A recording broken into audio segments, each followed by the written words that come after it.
So ensure that if you're concerned about CO2, exhaust gases, so on, put a monitor on here to keep the operator safe. The filter itself, remember, 4 bolts, remove the filter, write on there what you did, what date you replaced it, wipe it out with bleach or sodium hypochlorite, a weak solution, let it dry, rinse it if you need to.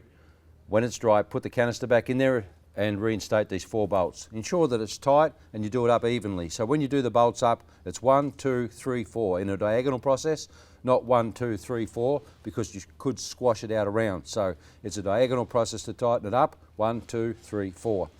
So now that that's tight, secured, you've opened that vent on the bottom, you've got your supply line, which is an A-type coupling with an inch hose, the whip check, the pin's in, whip check's taut, the unit is good to operate.